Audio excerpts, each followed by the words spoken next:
The revelation that Rafe Hernandez, Galen Gehring, was kidnapped and replaced by Arnold Feniger, also played by Galen Gehring, is a dramatic twist in Days of Our Lives. However, despite this shocking truth, Jada Hunter, Elia Cantu, is reluctant to rekindle their relationship. While Rafe may hope to pick up where they left off, Jada's emotions, psychological trauma, and shifting romantic dynamics create significant obstacles. Her decision to distance herself from Rafe is rooted in a complex mix of betrayal, emotional distress, and personal growth. This essay explores the reasons why Jada cannot simply move past what happened and how this storyline reflects deeper themes of identity, trust, and love in soap opera narratives. 1. The psychological and emotional trauma. One of the primary reasons Jada is unable to reunite with Rafe is the emotional toll of the deception. Even though Rafe himself was not responsible for the actions of Arnold Feniger, Jada experienced firsthand the pain and confusion caused by his impersonation. For months, she believed she was interacting with the real Rafe, only to later discover that she had been manipulated. This kind of betrayal, even if unintended by the real Rafe, leaves lasting scars. Seeing Rafe's face likely triggers painful memories of the deceit, humiliation, and fear she endured. The brain struggles to separate logic from emotion, and for Jada, distinguishing between the real Rafe and his imposter is not as easy as flipping a switch. Every glance at Rafe's familiar features could be a painful reminder of the lies and manipulations she unknowingly endured. Thus, moving forward in their relationship may not be emotionally feasible for her. 2. The damage done by Arnold Feniger's actions. While Arnold Feniger was the true culprit behind the chaos, the damage he caused to Rafe and Jada's relationship is undeniable. Under E.J. DeMara's, Dan Feuerriegel orders, Arnold wreaked havoc in Jada's life, making decisions that negatively impacted her trust in the man she thought she loved. Some of those actions include misleading her, altering their relationship dynamics, and possibly making choices that hurt her emotionally or even professionally. Even if Rafe pleads his case, explaining that he was a helpless prisoner during this time, it does not erase what happened. The reality is that their relationship was fundamentally altered, and Jada can never truly go back to the way things were before. The betrayal, though unintended by Rafe himself, was real, and Jada is left to cope with the consequences. 3. The failed fake wedding. Another critical factor in Jada's hesitation is the disastrous fake wedding she had with the imposter Rafe. What was supposed to be a joyous occasion turned into a nightmare, leaving an indelible mark on her psyche. A wedding symbolizes unity, love, and the promise of a future together. Instead, Jada experienced a cruel deception, leaving her feeling foolish and heartbroken. Even though Rafe may be eager to continue planning their real wedding, the entire experience may have tainted Jada's perception of marriage with him. She may no longer trust that a future together will bring her happiness, especially considering how much she was hurt the first time around. The humiliation of nearly marrying someone who was not actually Rafe could make her reluctant to move forward with another attempt. 4. Jada's possible new romantic connection. In the time that Rafe was missing, Jada's life did not remain stagnant. Days of Our Lives spoilers hint that she and Sean Brady, Brandon Beamer, may be developing a deeper connection. If Jada has started to move on emotionally, it becomes even more complicated to rekindle a relationship with Rafe. The chemistry she shares with Sean could be a new, safer option for her, one without the painful baggage associated with Rafe's abduction and impersonation. It's possible that in Rafe's absence, Jada found comfort in Sean, who may have helped her process the confusion and emotional damage she endured. If their bond has strengthened significantly, Jada might realize that her feelings for Rafe have changed or that she no longer wants to put herself in a situation where she risks getting hurt again. 5. Jada's 5 words, "I can't marry you anymore." Rafe's hopes of reconciliation may be shattered when Jada delivers the heartbreaking words, "I can't marry you anymore." These 5 words encapsulate her emotional turmoil, her inability to move past the trauma, and her shifting feelings toward their relationship. While Rafe may be devastated, Jada's decision is not about a lack of love, it's about self-preservation. She understands that jumping back into a relationship with Rafe before fully processing everything could lead to further heartbreak for both of them. Even if she eventually changes her mind, the fact that she hesitates at all is telling. It signifies that their relationship has been fundamentally altered and that she cannot simply pick up where they left off. Instead, Jada needs time to process, heal, and determine what she truly wants. 6. The future of Rafe and Jada's relationship. The road ahead for Rafe and Jada remains uncertain. While Rafe may continue to fight for their relationship, Jada's internal conflict will dictate whether she ultimately gives him another chance.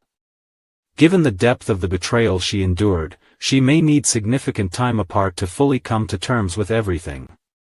Additionally, if her relationship with Sean develops further, it could create additional complications. Rafe may not be willing to give up so easily, but if Jada has emotionally moved on, his efforts may be in vain. Days of Our Lives thrives on complex love triangles and emotional upheaval, so viewers can expect more drama before anything is resolved.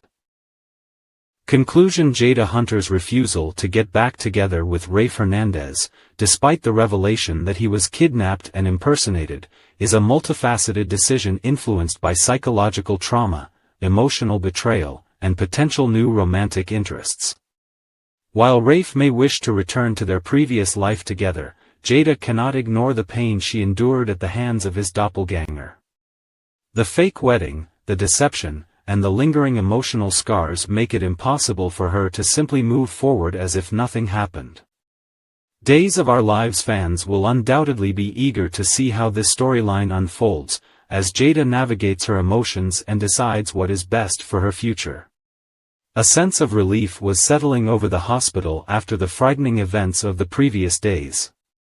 Many people had found themselves unexpectedly admitted, and tensions ran high as they recovered from injuries or responded to the crisis that had thrown their lives into disarray. Yet on a Tuesday afternoon, Stephanie stopped by Kayla's room carrying a bright bouquet of flowers, determined to lift the spirits of the dear friend she nearly lost. Kayla, though still weakened, was recovering well thanks to a timely antidote. The mood was upbeat, albeit tinged with the memory of just how close they had come to a tragedy. Stephanie, feeling a mix of gratitude and cautious optimism, wasted no time in updating Kayla about the situation with Alex. It seemed that her friendship, and perhaps something more, with Alex had taken a positive turn. She confided that Alex had opened up his heart and expressed a desire to be with her. Kayla, still propped up by pillows and 4 stands, nodded encouragingly. It was heartening to see that romantic bonds could blossom even in the midst of turmoil. However, Stephanie brought up a professional choice she had recently made. She had dropped Body and Soul, the daytime drama she and Kayla were both involved with, as a client. In effect, this meant the two of them would no longer be working together, at least not in that capacity. Concerns about Joy. Meanwhile, Joy was wrestling with a complicated set of emotions all her own. She had not officially ended her relationship with Alex, making the situation between the 3 individuals, Joy, Alex, and Stephanie, fraught with unspoken tension. Joy felt a nagging sense of dependence on Alex, a man who had been her emotional support during some difficult times. Moreover, she had nearly lost her life because of a moment when everyone became distracted and, in her mind, forgot about her. That fear and vulnerability weighed heavily on her, giving her an even stronger attachment to Alex. Suddenly, both Joy and Stephanie received a text message calling for an emergency Body and Soul meeting. This news came as a surprise, given recent events. Despite feeling unsettled from seeing Alex and Stephanie together, Joy tried to focus on regaining her health. She was confined to a hospital bed, still in recovery, replaying in her mind the moment she caught Alex and Stephanie sharing a kiss. When Alex dropped by her room, he tried to reassure her that he was relieved they had found her in time. Joy responded with a polite gratitude but could not hide the underlying sadness. She was all too aware that Alex and Stephanie had been together when they came to her aid. Joy had been hoping to recover quickly enough to go out with Alex for a Valentine's Day celebration. She proposed the idea, but Alex seemed hesitant, trying to temper her excitement. A small worry crept into Joy's thoughts. Perhaps he did not want to date her at all anymore. Before the pair could truly parse out their feelings, they, like Stephanie, learned that they were wanted at a sudden meeting. Joy insisted she would attend, stating that she felt confident enough to do so, so long as Alex was by her side. A tense reunion in the hospital reception area. The hospital reception area became the next stage for an uneasy encounter. Joy, seated in a wheelchair, met up with Alex, who was also standing nearby with a concerned posture. Kayla had been wheeled out of her room for a brief trip down the corridor, with Stephanie standing behind her. The four of them exchanged glances. Joy tried to make light conversation, dropping somewhat pointed remarks about Alex and Stephanie spending time together. The air felt charged, as though everyone was dancing around the sensitive fact that Alex had expressed feelings for Stephanie, feelings that may or may not overlap with what remained of his connection to Joy. Yet nobody could address it directly, as they had all come for the same urgent gathering. Before these awkward moments escalated, Abe and Kate appeared, both of them carrying folders and looking like they had come prepared with important information. A hush fell over the group. Abe and Kate, in their role with Body and Soul's production and oversight, were there to address the entire cast and crew, though, from the looks of it, only a handful of individuals were present to represent the show. Still, their presence commanded attention. People who had gathered around the lounge area or who were seated in chairs nearby turned expectant eyes on the pair. The fate of Body and Soul. Everyone waited as Abe and Kate took a deep breath and broke the news. Body and Soul was no longer viable in its current state, at least not in Salem. The showrunners had made the difficult decision to pull the plug on local production, citing the intense series of disasters and health risks that had befallen the group. It was simply too dangerous, they said, to continue filming under these conditions. The hospitalizations, the near tragedies, and the overall sense of chaos had undermined any safe working environment. Gasps and expressions of disbelief passed through the group. Some had pinned their hopes on returning to the familiar routine of daily shoots once they recovered. Others had counted on the show as their main livelihood. One or two faces reflected more frustration than shock, perhaps suspecting that something like this might happen given the swirl of problems in recent weeks. Yet Abe and Kate did not end their speech there. They assured the cast that the story they had all been part of would continue, just not in Salem. Apparently, the network had decided to purchase the rights, intending to produce the show on their own out in Los Angeles. Furthermore, the option was open for the current cast to relocate. Anyone willing to make the move to California would, in principle, have a job waiting. Mixed reactions and tough choices after the announcement, people scattered into smaller groups to share their immediate reactions. Some found the idea of relocating thrilling, an opportunity to start fresh in a bigger, more glamorous city. Others worried about uprooting their lives from Salem, a place with deep personal history, friendships, and family ties. Kayla, back in her hospital room, shared a quiet moment of reflection with Stephanie. They recognized how difficult it must have been for Abe and Kate to make that decision, given how many people's livelihoods depended on the show. Kayla appeared resigned, even relieved in some sense, that production in Salem had shut down, citing the precarious nature of continuing after so many emergencies. She wasn't sure if she had the energy or desire to travel across the country. Besides, with her ongoing medical needs, starting a new chapter in a faraway city seemed daunting. While mother and daughter had a candid discussion, Bonnie was wheeled in. Her injuries had also kept her sidelined, but she joined the conversation once she learned about Kayla's choice not to take part in any new iteration of the show.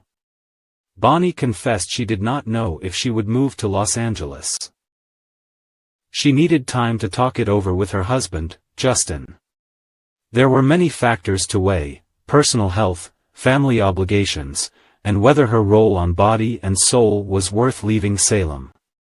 She also mentioned concern for Alex, suspecting he might need her support if he decided to remain in Salem or if he, too, made the leap to Los Angeles. In another part of the hospital, Joy and Alex were also discussing the big news. Joy felt a spark of excitement at the idea of heading west. She imagined a bright future working on the set of the rejuvenated soap, picturing herself stepping out in sunny weather and enjoying new professional adventures. Alex, on the other hand, appeared more conflicted. His life in Salem was complicated enough, particularly with his entangled feelings for Joy and Stephanie. Venturing off to Los Angeles might solve some problems, but it could also create new ones. Joy sensed his hesitation and questioned whether he was truly on board with the plan. If they were to stay together, would they both go? Would it mean the beginning of a shared adventure, or would it expose the cracks in their relationship that the recent hospital scare had brought to light? Different paths and next steps elsewhere. Leo, Hattie, and Johnny gathered to mull over the shocking announcement. Hattie, always one to embrace new experiences, declared she would not hesitate to follow the show to Los Angeles. To her, it was a chance to see a different side of the entertainment world, free from the gloom that had descended on Salem. Johnny, for his part, seemed wary about turning his life upside down.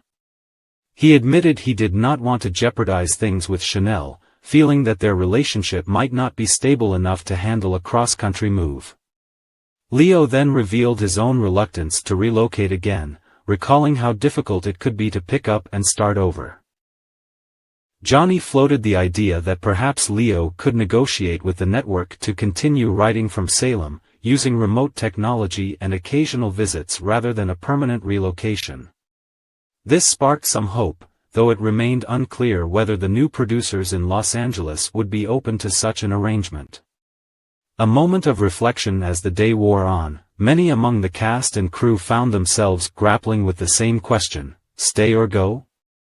The hospital corridors, once buzzing with anxious conversations about injuries and treatments, were now filled with hushed discussions about professional futures. For Kayla and Stephanie, the close call of Kayla's recent illness put everything in perspective.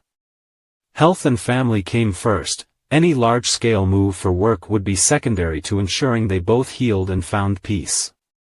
Bonnie's dilemma centered around supporting her loved ones and deciding whether the dream of a revitalized soap career outweighed the comfort and familiarity of home. Joy, longing for security and a chance to hold on to Alex, saw moving to Los Angeles as a fresh start, while Alex felt torn between a new horizon and his existing life in Salem. Leo, Hattie, and Johnny were all at different crossroads, each trying to chart the best path forward without losing important personal connections. By the end of that Tuesday, everyone left the hospital with more questions than answers. The future of Body and Soul would undoubtedly continue, albeit on a different coast, but how many original cast members would make the leap remained to be seen. Friendships, romances, and professional alliances all hung in the balance. While some felt anticipation and adventure at the thought of a new setting, others dreaded leaving behind cherished routines and relationships. In the midst of all this, the lingering tenderness of recovery acted as a poignant reminder that life can change in an instant. Nobody wanted to endure another crisis, but taking big leaps in the entertainment business always carried its own risks. Conclusion: a turning point. The hospital that day was a microcosm of life's unpredictability. Relationships changed shape, careers took sudden turns, and personal priorities were tested. Although the immediate threat had passed, the emotional aftershocks were just beginning. Whether in Salem or Los Angeles, these individuals would have to face new chapters and evolving dynamics. Some would chase ambition and adventure on the West Coast, while others would hold on to the familiar comfort of home. For Stephanie and Alex, the dynamic with Joy remained unresolved. The shifting production left them with a deadline for decisions, about love, about geography, about dreams. Kayla's recovery offered hope and a reminder that health and well-being should remain paramount. Bonnie had choices to make in consultation with Justin. Leo considered the practicalities of writing remotely. And Hattie, enthusiastic for a change of scenery, prepared for a leap of faith. One chapter was closing, another opening, and in the world of those who produce and star in daily dramas, anything was possible. The question on everyone's mind was who would go west to continue the story and who would stay behind to create new stories of their own. One thing was certain, life would not stand still for any of them. The quiet hush that settled over the hospital halls by evening might have lulled some visitors into a sense of calm, but the undercurrent of anticipation remained strong. Each person left that day with a fuller appreciation of how quickly fortunes can shift, bracing themselves for the next round of opportunities and challenges that awaited, whether under the California sun or back in the comforting arms of Salem.